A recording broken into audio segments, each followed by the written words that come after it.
Hello दोस्तों, स्वागत है आपका मेरा YouTube channel all exam zero point पर।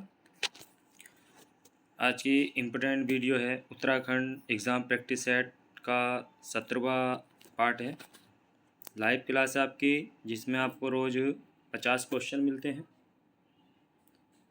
लगभग 50 क्वेश्चन होते हैं, जिसमें हिंदी, उत्तराखंड और ऑल ओवर जीके होता है। ठीक है, ऑल ओवर जीके क्वेश्चन होते हैं, जिसमें आपको computer, reasoning, history, polity, economics सभी के सवाल मिलते हैं। तो जल्दी जल्दी वीडियो को शेयर कर दीजिए भाई, अपने दोस्तों को इनवाइट करें।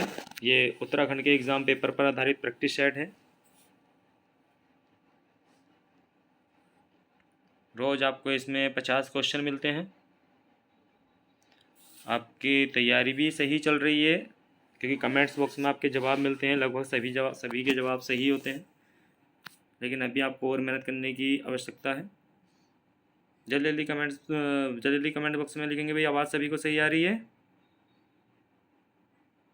जल्दी जल्दी वीडियो को शेयर कर दीजिए भाई। तो स्टार्ट करते हैं भाई आज की क्लास। सभी का वेलकम है लाइव क्लास में आपका। नमस्कार, सभी का वेलकम है भाई लाइव क्लास में। तो स्टार्ट करते हैं भाई। पहला क्वेश्चन है, भागीरथी नदी अलकनंदा नदी में किस स्थान पर मिलती है? ए ऑप्शन है रुद्रप्रयाग, बी ऑप्शन है टिहरी, सी ऑप्शन है देवप्रयाग और डी ऑप्शन है इनमें से कोई नहीं। जल्दी जल्दी आप दीजिए भाई। बहुत आसान क्वेश्चन है ये। पिछली शायद वीडियो में भी क्वेश्चन एक बार आ चुका है, क्योंकि एग्जाम में कई बार रिपीट हो चुका है क्वेश्चन। भागीरथी नदी अलकनंदा नदी में किस स्थान पर मिलती है? जल्दी जल्दी आप देंगे भाई। लगभग सभी के जवाब सही हैं यहाँ पर। इसका सी वाला आंसर सही है। ठीक है, क्योंकि भागीरथी और अलकनंदा का जो संगम होता है वो देवप्रयाग में होता है, और यहीं से दोनों आपस में मिलकर गंगा के नाम से आगे को बढ़ती हैं। ठीक है, और देखिए रुद्रप्रयाग की अगर बात करें तो अलकनंदा और मंदाकिनी का संगम होता है। ठीक है, मंदाकिनी, अलकनंदा और मंदाकिनी के संगम पर क्या है? रुद्रप्रयाग है। ठीक है, तो इसका टिहरी नहीं होगा भाई। अगर देवप्रयाग ऑप्शन में नहीं होता तो टिहरी हो जाता। ठीक है, तो देखिए सभी कमेंट्स बॉक्स में जवाब देंगे भाई। अलकनंदा की लंबाई, देखिए भागीरथी की लंबाई कितनी है उत्तराखंड में? 205 किलोमीटर है। ठीक है, तो कमेंट्स बॉक्स में सभी जवाब देंगे अलकनंदा की लंबाई कितनी है भाई उत्तराखंड में। नेक्स्ट क्वेश्चन देखते हैं। उत्तराखंड की राजधानी अस्थायी है। ए ऑप्शन है देहरादून, बी ऑप्शन है गैरसैंण, सी ऑप्शन है नैनीताल, डी ऑप्शन है कालागढ़। जल्दी जल्दी आप दीजिए भाई। उत्तराखंड की राजधानी अस्थायी है। लगभग सभी के जवाब सही आ रहे हैं यहाँ पर, देहरादून। ठीक है, ए वाला आंसर सही है। ये भी रिपीट है क्वेश्चन, पीछे मालूम किया जा चुका है। नेक्स्ट क्वेश्चन देखते हैं। अभी आपसे एक क्वेश्चन मालूम किया गया था कि अलकनंदा की लंबाई कितनी है उत्तराखंड में। लगभग सभी के जवाब सही थे यहाँ पर। 195 किलोमीटर है। ठीक है, 195 किलोमीटर। नेक्स्ट क्वेश्चन, उत्तराखंड में कृषि विश्वविद्यालय कहाँ है? ए ऑप्शन है पंतनगर, बी ऑप्शन है पौड़ी, सी ऑप्शन है रुद्रप्रयाग और डी ऑप्शन है रुड़की। बताइए जल्दी जल्दी। उत्तराखंड में कृषि विश्वविद्यालय कहाँ है? जल्दी जल्दी कमेंट बॉक्स में जा देंगे भाई। उत्तराखंड में कृषि विश्वविद्यालय कहाँ है भाई? जल्दी जल्दी बताइए। लगभग सभी के जवाब सही आ रहे हैं, कुछ अलग बता रहे हैं यहाँ पर। बताइए जल्दी।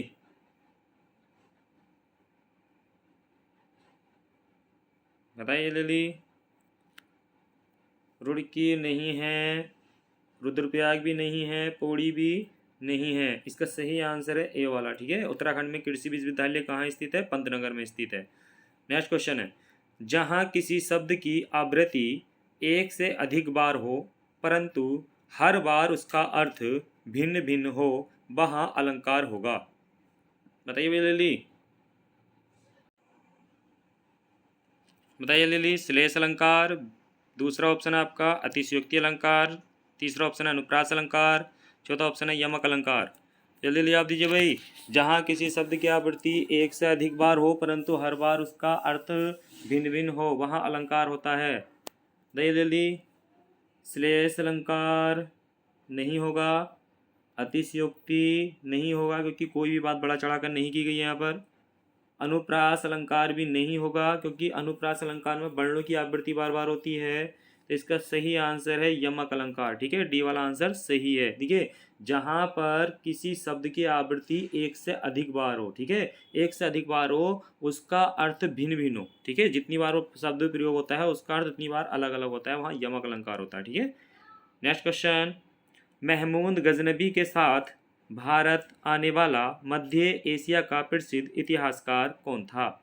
ए ऑप्शन है अलबरूनी, बी ऑप्शन है फरिश्ता, सी ऑप्शन है अफीफ और डी ऑप्शन है इब्न बतूता। बताइए भाई जल्दी, महमूद गजनबी के साथ भारत आने वाला प्रसिद्ध इतिहासकार। देखिए, महमूद गजनबी ने भारत पर 1000 से लेकर 1027 ईस्वी तक, ठीक है, 1027 ईस्वी तक 17 बार आक्रमण किया था। तो बताइए भाई कौन सा इतिहासकार था, कौन सा इतिहासकार था भाई, जल्दी जल्दी जवाब दीजिए, जो महमूद गजनबी के साथ भारत आया था। लगभग सभी के जवाब सही आ रहे हैं, यहाँ पर कुछ अलग जा रहे हैं। इम्पोर्टेंट क्वेश्चन है, स्क्रीनशॉट ले लेना। इब्न बतूता नहीं होगा, ठीक है, फरिश्ता भी नहीं है, अफीफ भी नहीं है, इसका ए वाला आंसर सही है अलबरूनी। महमूद गजनबी के साथ महमूद गजनबी भारत आया था, ठीक है, वो सॉरी महमूद गजनबी के साथ अलबरूनी भारत आया था, ठीक है, जो प्रसिद्ध इतिहासकार था।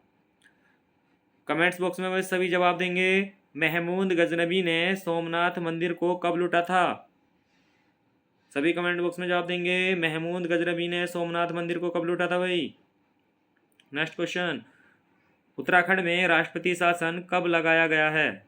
ए ऑप्शन है 1 अप्रैल 2016, बी ऑप्शन है 21 अप्रैल 2016, सी ऑप्शन है 27 मार्च 2016 और डी ऑप्शन है इनमें से कोई नहीं। जल्दी जवाब दीजिए भाई, ये क्वेश्चन तो पिछली वीडियो में भी था, आसान क्वेश्चन है, लगभग सभी के जवाब सही आ रहे हैं यहाँ पर, लगभग सभी के जवाब सही हैं यहाँ पर, इसका मतलब आप तैयारी सही कर रहे हैं। तो इसका देखिए सी वाला आंसर सही है। 27 मार्च 2016 को भारत उत्तराखंड में पहली बार राष्ट्रपति शासन लगा था और 45 दिन का राष्ट्रपति शासन लगा था। सबसे कम समय के लिए राष्ट्रपति शासन लगने वाला उत्तराखंड भारत का पहला राज्य है, ठीक है। जिसे जो राष्ट्रपति शासन था 11 मई 2016 को समाप्त हो गया था, ठीक है, 45 दिन तक रहा था, ठीक है भाई। तो जल्दी जल्दी जवाब देंगे भाई 2016। कमेंट बॉक्स में अभी आपसे क्वेश्चन मालूम किया गया था कि महमूद गजनबी ने सोमनाथ मंदिर को कब लूटा था, तो सभी के आंसर सही थे, लगभग 1025 ईस्वी में लूटा था, ठीक है, 1025 में लूटा था। सभी कमेंट्स बॉक्स में जवाब देंगे भाई।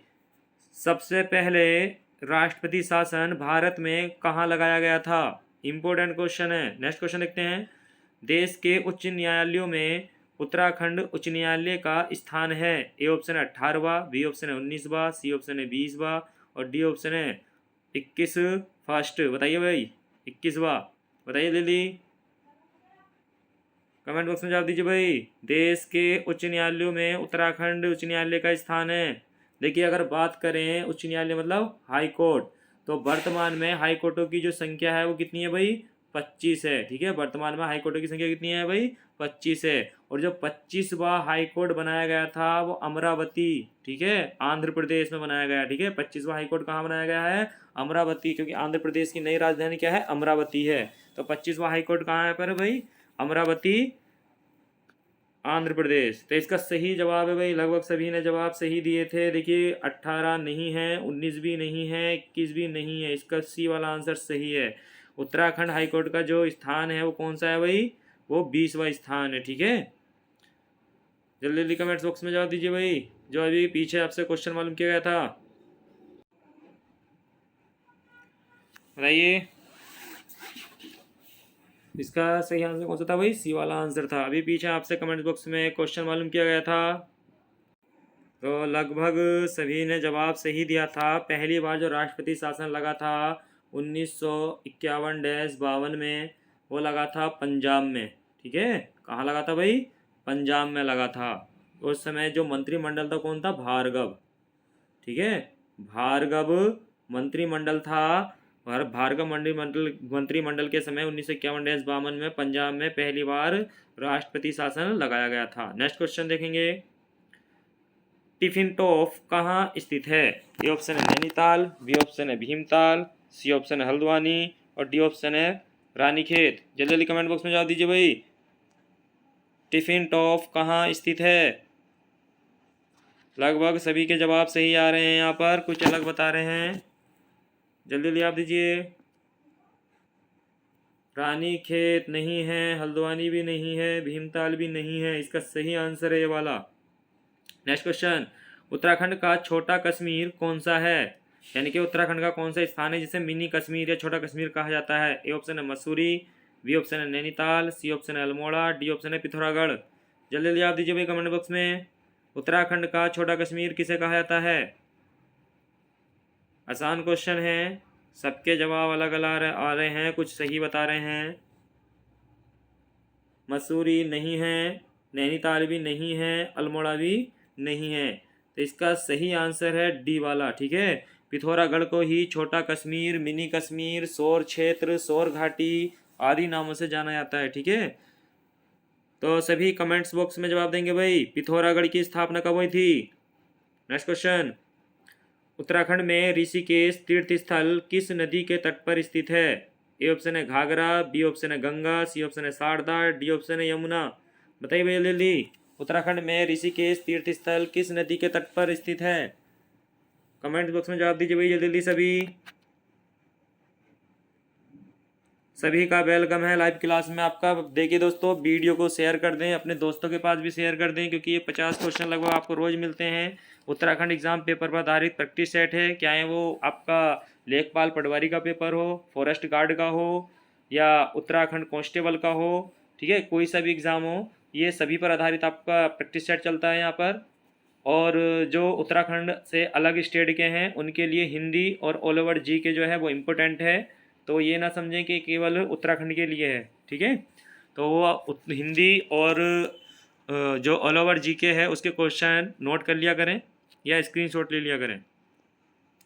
तो देखिए इसका सही आंसर है, वही बताइए जल्दी। देखिए घाघरा नहीं होगा, शारदा भी नहीं है, यमुना भी नहीं है। ठीक है, तो इसका बी वाला आंसर सही है। देखिए अभी एक क्वेश्चन आपसे मालूम किया गया था, पिथौरागढ़ की स्थापना कब हुई थी, तो लगभग सभी ने जवाब सही दिया था, 24 फरवरी 1960। ठीक है, 24 फरवरी 1960 को 3 जिले बने थे उत्तराखंड में, चमोली, उत्तरकाशी और पिथौरागढ़। नेक्स्ट क्वेश्चन, सभी कमेंट्स बॉक्स में जवाब देंगे भाई। यहाँ पर गंगा की लंबाई कितनी है उत्तराखंड में?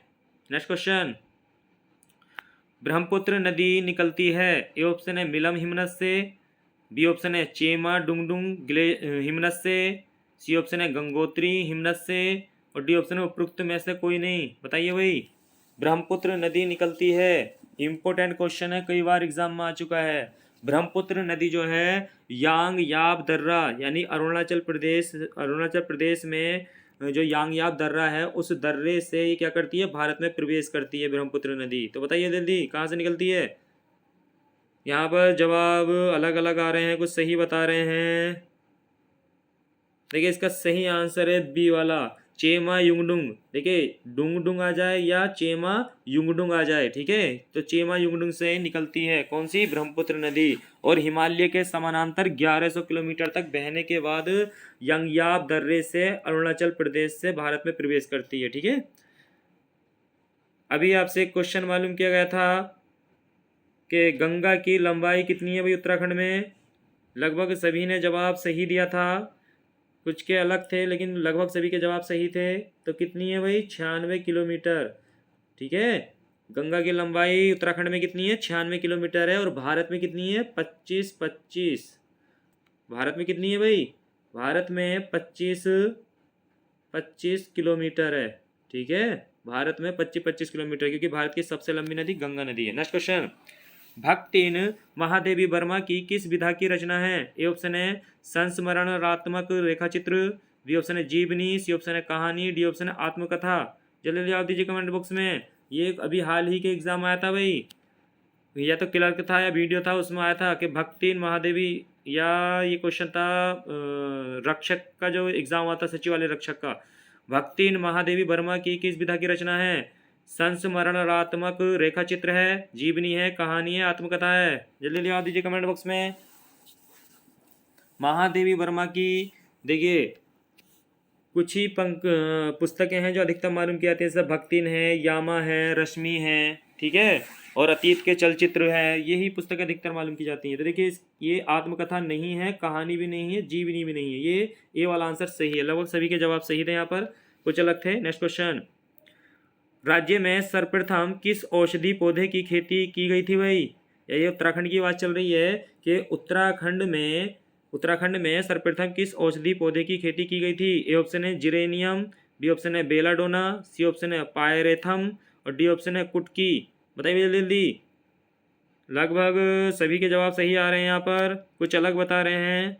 सभी का वेलकम है आपका लाइव क्लास में। जो चैनल पर पहली बार है वो चैनल को सब्सक्राइब कर लें, सब्सक्राइब करने के बाद बेल आइकन का बटन जरूर दबा दें, ठीक है। जब भी नई वीडियो डालूंगा आपकी इसकी नोटिफिकेशन सबसे पहले आपके पास पहुंचेगी और आप वीडियो को सबसे पहले देख सकोगे, ठीक है। तो जल्दी जल्दी वीडियो को लाइक भी कर दें भाई सभी, वीडियो को लाइक भी कर दें भाई सभी।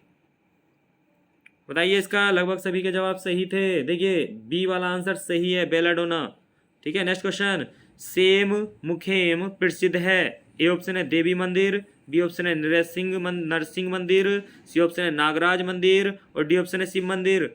बताइए जल्दी। सेम मुखेम प्रसिद्ध मंदिर है, बताइए जल्दी, किस देवता से संबंधित है भाई? ये पिछली वीडियो में भी था क्वेश्चन, शायद स्टार्टिंग वाली वीडियो में था शायद ये क्वेश्चन। सेम मुखेम प्रसिद्ध है, कुछ के जवाब सही आ रहे हैं, कुछ अलग जा रहे हैं यहाँ पर। देखिए देवी मंदिर नहीं है, नरसिंह मंदिर भी नहीं है, इसका सी वाला आंसर सही है, नागराज मंदिर है, ठीक है। सेम मुखेम जो प्रसिद्ध है वो किसके लिए प्रसिद्ध है?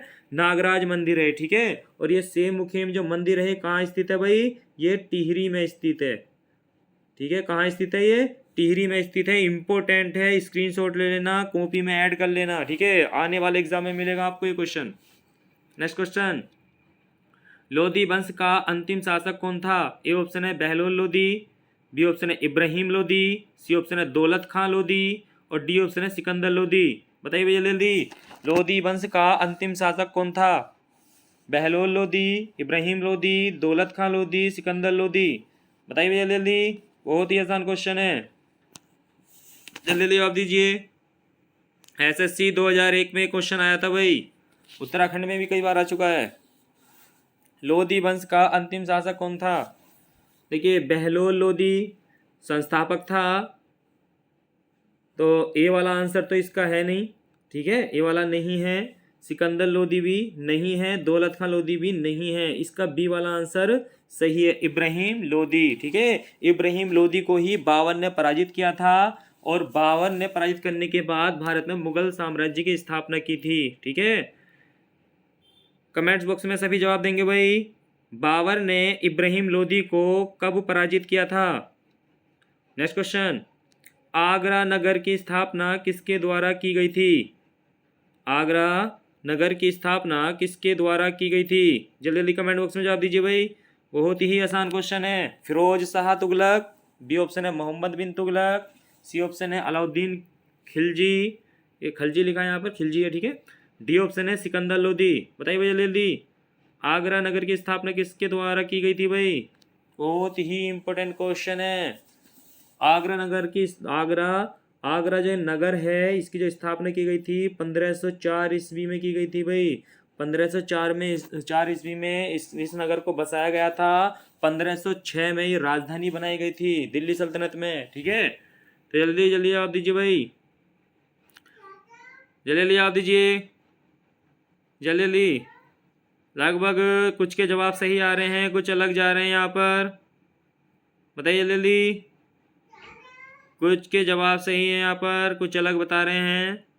फिरोज शाह तुगलक नहीं है, मोहम्मद बिन तुगलक भी नहीं है, अलाउद्दीन खिलजी भी नहीं है। इसका सही आंसर हो जाएगा भाई सिकंदर लोधी, ठीक है। सिकंदर लोधी के द्वारा ही 1504 ईस्वी में आगरा नगर को बसाया गया था, ठीक है। इंपॉर्टेंट क्वेश्चन है। अभी एक क्वेश्चन आपसे मालूम किया गया था कि बाबर ने इब्राहिम लोधी को कब पराजित किया था? सभी के जवाब सही थे यहाँ पर। पानीपत का प्रथम युद्ध था, पानीपत के प्रथम युद्ध में पराजित किया गया था, यानी कि 21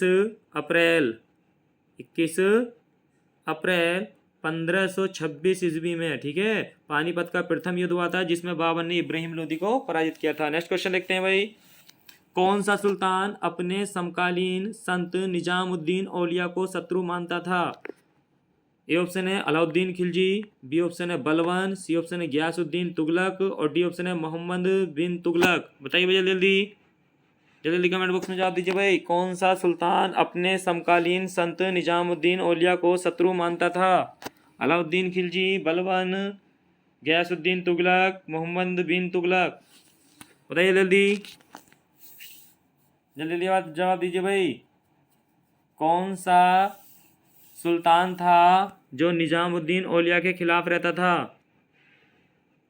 अलाउद्दीन खिलजी नहीं है भाई, बलबन भी नहीं है, मोहम्मद बिन तुगलक भी नहीं है। इसका सही आंसर है सी वाला, गियासुद्दीन तुगलक, तुगलक वंश का संस्थापक, ठीक है। यही क्या रहता था, निजामुद्दीन औलिया के खिलाफ रहता था। इसी से ही निजामुद्दीन औलिया ने कहा था दिल्ली अभी दूर है, ठीक है। तो दिल्ली पहुंचने से पहले ही लकड़ी के महल में दब के गियासुद्दीन तुगलक की मृत्यु हो गई थी, ठीक है। मोहम्मद बिन तुगलक क्या था, निजामुद्दीन औलिया का शिष्य था भाई। तो कमेंट्स बॉक्स में सभी जवाब देंगे भाई। निजामुद्दीन औलिया की जो दरगाह है वो कहाँ स्थित है? कमेंट बॉक्स में जवाब देंगे सभी भाई। निजामुद्दीन औलिया की जो दरगाह है वो कहाँ स्थित है? Next question. निम्नलिखित में से किस राजपूत राजा ने मोहम्मद गोरी को पहली बार हराया था? ए ऑप्शन है पृथ्वीराज तृतीय, बी ऑप्शन है बघेल भीम या भीम द्वितीय, सी ऑप्शन है जयचंद और डी ऑप्शन है कुमारपाल। बताइए भैया जल्दी।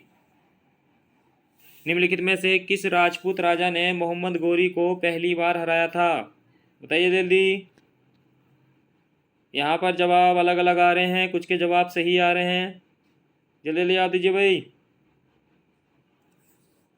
पृथ्वीराज तृतीय नहीं है भाई, पृथ्वीराज तृतीय पृथ्वीराज चौहान। पृथ्वीराज चौहान ने 1191 तराइन के प्रथम युद्ध में मोहम्मद गोरी को पराजित किया था, ठीक है। लेकिन 1192 में ये खुद हार गया था पृथ्वीराज चौहान, ठीक है। पृथ्वीराज तृतीय को ही पृथ्वीराज चौहान कहते हैं या राय पिथौरा कहते हैं, ठीक है। इसका सही आंसर है बी वाला, ठीक है, भीम द्वितीय। इंपोर्टेंट है, स्क्रीनशॉट ले लेना। जयचंद का तो 1194 में युद्ध हुआ था। Next question.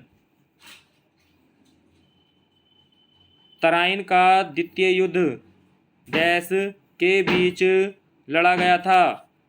तराइन का द्वितीय युद्ध डैश के बीच लड़ा गया था? ए ऑप्शन है सिकंदर तथा पोरस, बी ऑप्शन है जयचंद तथा मोहम्मद गोरी, सी ऑप्शन है अकबर तथा हेमू और डी ऑप्शन है मोहम्मद गोरी तथा पृथ्वीराज चौहान। बताइए भैया जल्दी कमेंट बॉक्स में जवाब दीजिए सभी। तराइन का द्वितीय युद्ध के बीच लड़ा गया था, बताइए भाई। तराइन का द्वितीय युद्ध, देखिए तराइन का जो दूसरा युद्ध हुआ था वो कब हुआ था? 1192 ईस्वी में हुआ था भाई, ठीक है। लगभग सभी के जवाब सही आ रहे थे। यहाँ पर सिकंदर तथा पोरस नहीं है, जयचंद तथा मोहम्मद गोरी भी नहीं है, अकबर तथा हेमू भी नहीं है। इसका डी वाला आंसर सही था, मोहम्मद गोरी तथा पृथ्वीराज चौहान के बीच हुआ था और इसी युद्ध में पृथ्वीराज चौहान पराजित हो गया था। अभी तो बताया था पीछे वाली वीडियो में आपको, ठीक है। अकबर और हेमू के बीच जो हुआ था वो पानीपत का दूसरा युद्ध हुआ था, ठीक है। अकबर और हेमू के बीच जो हुआ था पानीपत का दूसरा युद्ध हुआ था 1556 में, ठीक है। 1556 में हुआ था भाई, ठीक है। और जयचंद तथा मोहम्मद गोरी के बीच जो हुआ था वो 1194 में युद्ध हुआ था, चंदावर का युद्ध। सिकंदर और पोरस के बीच जो युद्ध हुआ था, कमेंट्स बॉक्स में सभी जवाब देंगे भाई। सिकंदर तथा पोरस के बीच जो युद्ध हुआ था, बताइए जल्दी। Next question. पीपर पात सरिसमन डोला, इस पंक्ति में कौन सा अलंकार है? ए ऑप्शन है उत्प्रेक्षा अलंकार, बी ऑप्शन है उपमा अलंकार, सी ऑप्शन है रूपक अलंकार और डी ऑप्शन है अतिशयोक्ति अलंकार भाई। बताइए जल्दी। पीपर पात सरिसमन डोला, इस पंक्ति में कौन सा अलंकार है? ए ऑप्शन है उत्प्रेक्षा अलंकार, बी ऑप्शन है उपमा अलंकार, सी ऑप्शन है रूपक अलंकार और डी ऑप्शन है अतिशयोक्ति अलंकार। कमेंट बॉक्स में जवाब दीजिए भाई सभी।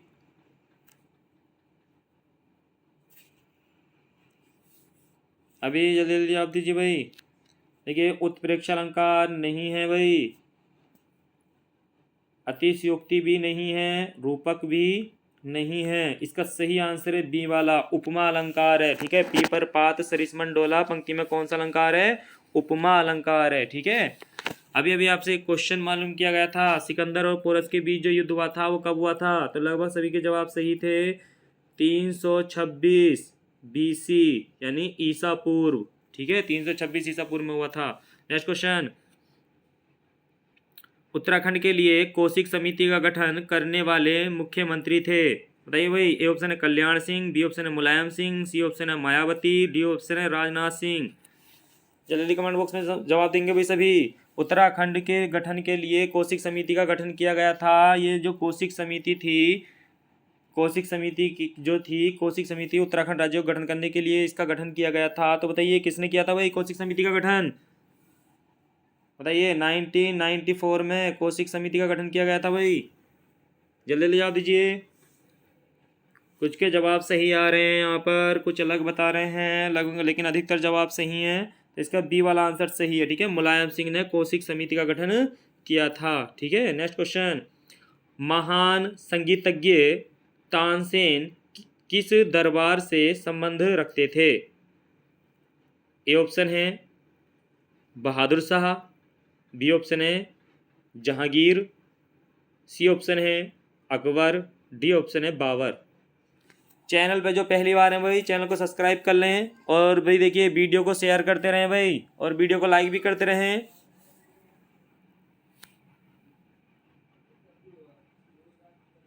कुछ के जवाब सही आ रहे हैं यहाँ पर, कुछ अलग बता रहे हैं। महान संगीतज्ञ तानसेन किसके दरबार में रहता था भाई। देखिए एसएससी 2008, 2013, 2017 और अब ये 2022 में भी आपको मिलेगा एसएससी में, ठीक है। देखिए इसका सही आंसर है, जल्दी जवाब दीजिए। बहादुर शाह नहीं है, जहांगीर नहीं है, बाबर नहीं है, सी वाला आंसर सही है अकबर, ठीक है। अकबर यहाँ पर सही है। तानसेन किसके दरबार में था भाई, किसके समकालीन था, अकबर के समकालीन था। नेक्स्ट क्वेश्चन, उत्तर प्रदेश में कागज उछाले गए थे उत्तराखंड के विकास के लिए एकजुट हो, यानी कि क्वेश्चन है कि उत्तर प्रदेश जब उत्तराखंड राज्य उत्तर प्रदेश राज्य पुनर्गठन आयोग के लिए या उत्तराखंड की मांग के लिए जब बैठक की गई थी, तो वहाँ विधानसभा में क्या किया गया था, कागज उछाले गए थे। तो आपको बताना है, और नारा दिया गया था उत्तराखंड के विकास के लिए एकजुट हों, ठीक है। तो बताइए उत्तर प्रदेश में कागज उछाले गए थे उत्तराखंड के विकास के लिए एकजुट हों, ये जो कथन है और ये जो कागज उछाले गए थे कब उछाले गए थे। ए ऑप्शन है 19 अगस्त 1994, बी ऑप्शन है 19 अगस्त 1995, सी ऑप्शन 19 अगस्त 1996, डी ऑप्शन है 19 अगस्त 1997। जल्दी जवाब दीजिए भाई। उत्तर प्रदेश विधानसभा में कागज कब उछाले गए थे, कई बार एग्जाम में आ चुका है क्वेश्चन, बताइए जल्दी। ये उत्तराखंड उत्तर प्रदेश दोनों के लिए है भाई, बताइए जल्दी सब। देखिए यहाँ पर कुछ के जवाब सही आ रहे हैं, कुछ अलग बता रहे हैं यहाँ पर, बताइए भाई। 1995 नहीं होगा भाई, 97 भी नहीं है, 96 भी नहीं है, इसका पहला वाला ही आंसर सही है, 19 अगस्त 1994 को, ठीक है। उत्तर प्रदेश में जो विधानसभा थी उसमें कागज उछाले गए थे। नेक्स्ट क्वेश्चन, उत्तराखंड के लिए लोकसभा में सीटों की संख्या है। ए ऑप्शन है 4, बी ऑप्शन है 5, सी ऑप्शन है 6, डी ऑप्शन है 2। जल्दी जवाब दीजिए भाई। उत्तराखंड के लिए लोकसभा में सीटों की संख्या है, लगभग सभी के जवाब सही आ रहे हैं यहाँ पर। आसान क्वेश्चन था ये, कई बार एग्जाम में आ चुका है। अभी हाल ही में जो एग्ज़ाम हुआ था उत्तराखंड डीएलएड का, उसमें भी ये क्वेश्चन आया था, उत्तराखंड में लोकसभा में कितनी सीटें हैं। तो इसका सही आंसर है भाई बी वाला, ठीक है। 5 लोकसभा सीटें हैं, ठीक है। उत्तराखंड में 5 लोकसभा सीटें हैं। तो सभी कमेंट बॉक्स में जवाब देंगे भाई, उत्तराखंड में राज्यसभा की सीटें कितनी हैं। नेक्स्ट क्वेश्चन, अकबर की जीवन कथा किसने लिखी थी।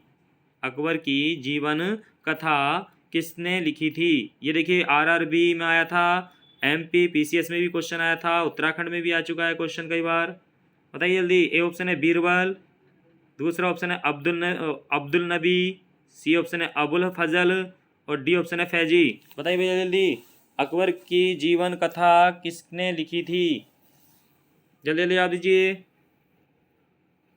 आसान क्वेश्चन है, जल्दी जल्दी याद दीजिए भाई।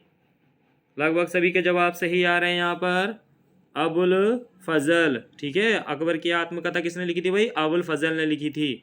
नेक्स्ट क्वेश्चन, गौतम बुद्ध ने अपना पहला उपदेश किस स्थान पर दिया था? जल्दी जवाब दीजिए भाई कमेंट बॉक्स में। सारनाथ, बी ऑप्शन है बोध गया, सी ऑप्शन है कुशीनगर, डी ऑप्शन है राजगृह। जल्दी जवाब दीजिए। गौतम बुद्ध ने अपना पहला उपदेश किस स्थान पर दिया था? ए ऑप्शन है सारनाथ, बी ऑप्शन है बोध गया, सी ऑप्शन है कुशीनगर, डी ऑप्शन है राजगृह। गौतम बुद्ध ने अपना पहला उपदेश किस भाषा में दिया था भाई? जल्दी कमेंट बॉक्स में जवाब दीजिए। कुछ के जवाब सही आ रहे हैं, कुछ अलग बता रहे हैं यहाँ पर। बोध गया नहीं है भाई, कुशीनगर भी नहीं है, राजगिरी भी नहीं है। इसका ए वाला आंसर सही है। गौतम बुद्ध ने अपना पहला जो उपदेश दिया था वो किस स्थान पर दिया था भाई? सारनाथ में दिया था, ठीक है। नेक्स्ट क्वेश्चन, अभी आपसे एक क्वेश्चन मालूम किया गया था कि उत्तराखंड में राज्यसभा की कितनी सीटें हैं? लगभग सभी के जवाब सही थे। कितनी है? 3 सीटें हैं, ठीक है। अगर मालूम करता है कि उत्तराखंड में संसद की कितनी सीटें हैं, तो संसद की कितनी हो जाती हैं भाई? 8 हो जाती हैं, क्योंकि 3 राज्यसभा की और 5 लोकसभा की, तो 5 और 3 8 हो जाती हैं, ठीक है। नेक्स्ट क्वेश्चन, थांगला दर्रा उत्तराखंड के किस जिले में स्थित है? ए ऑप्शन है चमोली, बी ऑप्शन है पिथौरागढ़, सी ऑप्शन है उत्तरकाशी, डी ऑप्शन है अल्मोड़ा। बताइए जल्दी। थांगला दर्रा उत्तराखंड के किस जिले में स्थित है? ए ऑप्शन है चमोली, बी ऑप्शन है पिथौरागढ़, सी ऑप्शन है उत्तरकाशी, डी ऑप्शन अल्मोड़ा। देखिए भाई, चमोली का जो क्षेत्रफल है 80-30 वर्ग किलोमीटर है। पिथौरागढ़ का बताइए भाई 70-90 वर्ग किलोमीटर किसका क्षेत्रफल है? पिथौरागढ़ का है। उत्तरकाशी का है 80-16 वर्ग किलोमीटर है। बताइए जल्दी। थांगला दर्रा उत्तराखंड के किस जिले में स्थित है? कुछ के जवाब अलग जा रहे हैं, कुछ सही बता रहे हैं। देखिए, चमोली नहीं है भाई, पिथौरागढ़ भी नहीं है। सी वाला आंसर सही है, उत्तरकाशी में। थांगला दर्रा कहाँ है भाई? उत्तरकाशी में स्थित है। सभी कमेंट्स बॉक्स में जवाब देंगे। अल्मोड़ा का क्षेत्रफल कितना है? नेक्स्ट क्वेश्चन, उस शब्द का चयन कीजिए जो बाकियों से भिन्न है।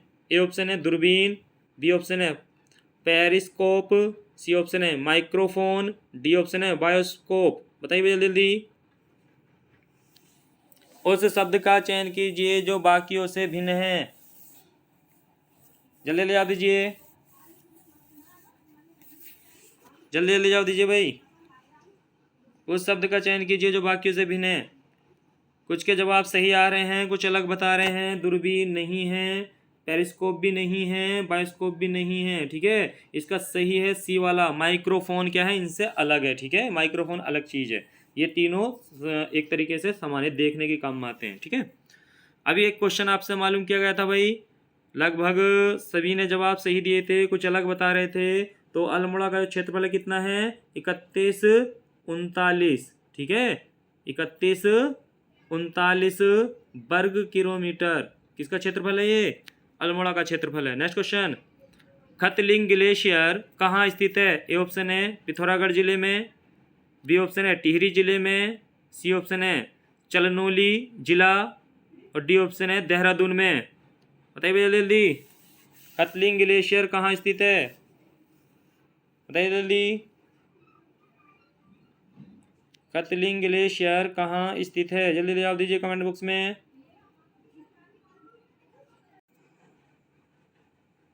बताइए, लगभग सभी के जवाब सही थे। यहाँ पर कुछ अलग बता रहे थे। पिथौरागढ़ में नहीं है भाई, इसका बी वाला आंसर सही है, टिहरी जिले में, ठीक है। ये तो जिला ही नहीं है, तो वैसे ही गलत हो गया था। और देहरादून में भी नहीं है। नेक्स्ट क्वेश्चन, अकल पर पत्थर पड़ना मुहावरे का अर्थ है। ए ऑप्शन है बेफिक्र होना, बी ऑप्शन है मूर्ख बन जाना, सी ऑप्शन है अपमानजनक बात कहना, और डी ऑप्शन है बुद्धि भ्रष्ट होना। अकल पर पत्थर पड़ना मुहावरे का अर्थ है भाई। जल्दी कमेंट बॉक्स में जवाब दीजिए। लगभग सभी के जवाब सही आ रहे हैं, यहाँ पर कुछ अलग बता रहे हैं। बताइए। सी वाला नहीं है, बी भी नहीं है, ए भी नहीं है। इसका डी वाला आंसर सही है। लगभग सभी ने जवाब सही दिए थे यहाँ पर, बुद्धि भ्रष्ट होना, ठीक है। नेक्स्ट क्वेश्चन, उस शब्द का चयन कीजिए जो बाकियों से भिन्न है। ए ऑप्शन है शुक्र, बी ऑप्शन है शनि ग्रह, सी ऑप्शन है धरती, डी ऑप्शन है बुध। बताइए भैया जल्दी, उस शब्द का चयन कीजिए जो बाकियों से भिन्न है। बताइए जल्दी, आसान क्वेश्चन है, लगभग सभी के जवाब सही आ रहे हैं, यहाँ पर कुछ अलग बता रहे हैं। उस शब्द का चयन कीजिए जो बाकियों से भिन्न है। शुक्र नहीं होगा, शनि भी नहीं है, बुध भी नहीं है, इसका सी वाला आंसर सही है भाई, धरती। ठीक है, देखिए शुक्र भी ग्रह है, शनि भी ग्रह है, पृथ्वी और आपका बुध भी ग्रह है। ठीक है, धरती के नाम से ग्रह नहीं है, वो पृथ्वी ग्रह है। ठीक है, तो इसका धरती अलग हो जाएगा, क्योंकि धरती तो सब ग्रहों पे मिलती है। नेक्स्ट क्वेश्चन, रोहतांग दर्रा किस राज्य में स्थित है? रोहतांग दर्रा किस राज्य में स्थित है? ए ऑप्शन है केरल, बी ऑप्शन है हिमाचल प्रदेश, सी ऑप्शन है लद्दाख और डी ऑप्शन है उत्तराखंड। जल्दी जवाब दीजिए भाई, रोहतांग दर्रा किस राज्य में स्थित है? जल्दी जवाब दीजिए कमेंट बॉक्स में, बहुत आसान क्वेश्चन है, जल्दी जवाब दीजिए। चैनल पे जो पहली बार है वो चैनल को सब्सक्राइब कर लें, वीडियो को लाइक भी कर दीजिए भाई सभी। देखिए केरल नहीं है इसका, लद्दाख भी नहीं है, उत्तराखंड भी नहीं है। ठीक है, कौन सा सही है इसका? बी वाला आंसर सही है, रोहतांग दर्रा हिमाचल प्रदेश में स्थित है। नेक्स्ट क्वेश्चन, पो बारहा होना मुहावरे का अर्थ है? ए ऑप्शन है वर्ष भर काम करना, बी ऑप्शन है बसंत ऋतु का आगमन, सी ऑप्शन है भाग जाना और डी ऑप्शन है अत्यधिक लाभ लेना। बताइए भैया जल्दी, पो बारहा होना मुहावरे का अर्थ है वर्ष भर काम करना, बसंत ऋतु का आगमन, सी ऑप्शन है भाग जाना, डी ऑप्शन है अत्यधिक लाभ लेना। बताइए भैया जल्दी, कुछ के जवाब सही आ रहे हैं यहाँ पर, कुछ अलग बता रहे हैं भाई। पो बारहा होना मुहावरे का अर्थ है, बताइए जल्दी, पो बारहा होना मुहावरे का अर्थ है भाई, जल्दी जल्दी कमेंट बॉक्स में जवाब दीजिए। वर्ष भर काम करना नहीं होगा, ठीक है, बसंत ऋतु का आगमन भी नहीं होगा, भाग जाना भी नहीं होगा, इसका सही आंसर है डी वाला। कुछ के जवाब सही थे यहाँ पर, अत्यधिक लाभ लेना किसका होता है? पोह बारहा होना। ठीक है, नेक्स्ट क्वेश्चन, रोहतांग दर्रा किस श्रेणी में स्थित है? रोहतांग दर्रा किस श्रेणी में स्थित है भाई? ए ऑप्शन है कुमाऊं श्रेणी, बी ऑप्शन है कैलाश पर्वत श्रेणी, सी ऑप्शन है पीर पंजाल श्रेणी और डी ऑप्शन है जास्कर श्रेणी। बताइए भैया जल्दी, कुमाऊं श्रेणी, कैलाश पर्वत श्रेणी, पीर पंजाल श्रेणी, जास्कर श्रेणी, रोहतांग दर्रा किस श्रेणी में स्थित है? जल्दी कमेंट बॉक्स में जवाब दीजिए भाई, जल्दी जवाब दीजिए भाई। कुमाऊं श्रेणी नहीं होगा भाई, कैलाश पर्वत श्रेणी भी नहीं है, इसका सी वाला आंसर सही है, पीर पंजाल श्रेणी में पड़ता है भाई। रोहतांग दर्रा किस श्रेणी के अंतर्गत स्थित आता है भाई? पीर पंजाल श्रेणी के अंतर्गत आता है। ठीक है, जास्कर भी नहीं है। नेक्स्ट क्वेश्चन, लिखिए, संध्या सुंदरी उतर रही है मैं कौन सा अलंकार है? जल्दी जवाब दीजिए भाई, संध्या सुंदरी उतर रही है मैं कौन सा अलंकार है? ए ऑप्शन है अतिशयोक्ति अलंकार, बी ऑप्शन है मानवीकरण अलंकार, सी ऑप्शन है रूपक अलंकार और डी ऑप्शन आपका उत्प्रेक्षा अलंकार। जल्दी जवाब दीजिए भाई, संध्या सुंदरी उतर रही है मैं कौन सा अलंकार है? जल्दी जवाब दीजिए, संध्या सुंदरी उतर रही में कौन सा अलंकार है? बताइए जल्दी। कुछ के जवाब सही आ रहे हैं, कुछ अलग बता रहे हैं। उत्प्रेक्ष अलंकार नहीं होगा, रूपक अलंकार भी नहीं होगा, अतिशयोक्ति अलंकार भी नहीं होगा। यहाँ पर बी वाला आंसर सही है, मानवीकरण अलंकार। देखिए, संध्या सुंदरी उतर रही है, संध्या कोई महिला नहीं है, ठीक है, जो उतर रही है। तो ठीक है, यहाँ पर क्या है, निर्जीव चीज की सजीव चीज से तुलना कर दी गई है। ठीक है, तो यहाँ पर ये कौन सा अलंकार हो गया? मानवीकरण अलंकार। ठीक है, तो इसका बी वाला आंसर सही था। नेक्स्ट क्वेश्चन, जहाँ बिना कारण के कार्य का होना पाया जाए वहाँ कौन सा अलंकार होता है? बताइए भैया जल्दी। जहाँ बिना कारण के कार्य का होना पाया जाए वहाँ कौन सा अलंकार होता है? बताइए भैया जल्दी। ए ऑप्शन है विरोधाभास अलंकार, बी ऑप्शन है विशेषोक्ति अलंकार, सी ऑप्शन है विभावना अलंकार, डी ऑप्शन है भ्रांतिमान अलंकार। बताइए भैया जल्दी जल्दी कमेंट बॉक्स में जवाब दीजिए सभी, कौन सा अलंकार होता है भाई? विरोधाभास अलंकार नहीं होगा, विशेषोक्ति अलंकार भी नहीं है, देखिए भ्रांतिमान भी नहीं है, भ्रम नहीं हो रहा है यहाँ पर किसी चीज़ का। देखिए, इसका सी वाला आंसर सही है। ठीक है, विभावना। जैसे कि एक श्लोक भी आता है, सुने बिन काना चले तो बिन काना, जैसे मतलब इस तरीके से है कि जहाँ बिना कारण के कार्य होता है, बिना कारण के कोई नहीं सुन सकता, ठीक है। तो यहाँ पर जहाँ बिना कारण के कार्य का होना पाया जाता है वहाँ कौन सा अलंकार होता है, तो विभावना अलंकार होता है, ठीक है। सी वाला आंसर इसका सही। स्क्रीनशॉट ले लेना, ये डेफिनेशन कई बार एग्जाम में आई है इसकी। नेक्स्ट क्वेश्चन, इंपीरियल बैंक को भारतीय स्टेट बैंक के रूप में कब बदला गया था? ए ऑप्शन 1 जनवरी 1935, बी ऑप्शन है 26 फरवरी 1947, सी ऑप्शन है 1 जुलाई 1955, डी ऑप्शन है 1 जुलाई 1959। बताइए भैया जल्दी जल्दी कमेंट बॉक्स में जवाब दीजिए भाई। इंपीरियल बैंक को भारतीय स्टेट बैंक के रूप में कब बदला गया था? बताइए जल्दी। 1 जनवरी 1935 नहीं होगा भाई, 26 फरवरी 1947 भी नहीं है, सी ऑप्शन इसका सही है, ठीक है। 1 जुलाई 1955, 1 जुलाई 1955 को ही इंपीरियल बैंक को भारतीय स्टेट बैंक के रूप में बदल दिया गया था, ठीक है। पहले इंपीरियल बैंक थी और बाद में अब इसे भारतीय स्टेट बैंक के नाम से जाना जाता है, ठीक है, 1 जुलाई 1955 से। सभी कमेंट बॉक्स में जवाब देंगे भाई। आर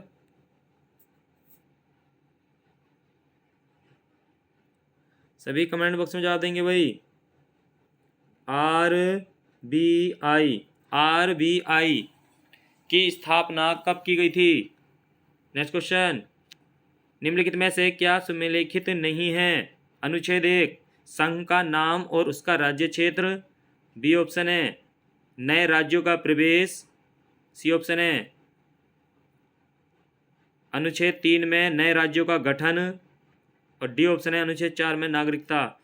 बताइए भाई, इसमें आपको गलत कथन बताना है इसमें से भाई। निम्नलिखित में से क्या सुमेलित नहीं है? अनुच्छेद 1 संघ का नाम और उसका राज्य क्षेत्र, अनुच्छेद 2 नए राज्यों का प्रवेश, सी ऑप्शन है आपका अनुच्छेद 3 नए राज्यों का गठन, और डी ऑप्शन आपका अनुच्छेद 4 नागरिकता। बताइए भाई जल्दी जल्दी कौन सा कथन गलत है इसमें? देखिए इसका डी वाला आंसर सही हो जाएगा, ठीक है। देखिए भाग, जो ये बात चल रही है किसकी चल रही है भाई? भाग 1 की बात चल रही है, ठीक है। तो भाग 1 में अनुच्छेद में क्या है? संघ का नाम भी उसका राज्य क्षेत्र है, 2 में क्या है? नए राज्यों का प्रवेश है, और 3 में क्या है? नए राज्यों का गठन है। ये तीनों सही हैं, लेकिन ये गलत है क्योंकि नागरिकता किस में आती है? भाग 5 में आती है, और अनुच्छेद 5 से 11 में आती है। नेक्स्ट क्वेश्चन, सिंधु सभ्यता के लोग मिट्टी के बर्तनों को किस रंग से रंगते थे? ए ऑप्शन है गेरुआ रंग, बी ऑप्शन है काला रंग, सी ऑप्शन है भूरे रंग, और डी ऑप्शन है लाल रंग। बताइए भैया जल्दी कमेंट बॉक्स में जवाब दीजिए भाई। सिंधु सभ्यता के लोग मिट्टी के बर्तनों को किस रंग से रंगते थे भाई? गेरुआ रंग नहीं है भाई, काला रंग भी नहीं है, भूरा भी नहीं है, इसमें डी वाला आंसर सही है, लाल रंग, ठीक है। लाल रंग से रंगते थे, लाल रंग से रंगते थे, ठीक है। नेक्स्ट क्वेश्चन, चौथी पंचवर्षीय योजना का प्रारूप किसने तैयार किया था? इंपोर्टेंट क्वेश्चन है भाई। चौथी पंचवर्षीय योजना का प्रारूप किसने तैयार किया था? ए ऑप्शन है हेरोड डोमर, बी ऑप्शन है पीसी महालनोबिस, सी ऑप्शन है DR गाडगिल, और डी ऑप्शन है आपका जॉन W मिलर। बताइए भाई जल्दी कमेंट बॉक्स में जवाब दीजिए।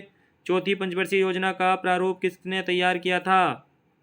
हेरोड डोमर नहीं होगा भाई, इसने पहली पंचवर्षीय योजना का प्रारूप तैयार किया था। पीसी महालनोबिस भी नहीं है, दूसरी है पंचवर्षीय योजना, ठीक है, का मॉडल तैयार किया था। इसका डी वाला आंसर सही है, ठीक है, सॉरी सी वाला आंसर इसका सही है, DR गाडगिल। चौथी पंचवर्षीय योजना का जो प्रारूप तैयार किया था DR गाडगिल ने किया था। ये थे दोस्तों टॉप 50 क्वेश्चन लगभग।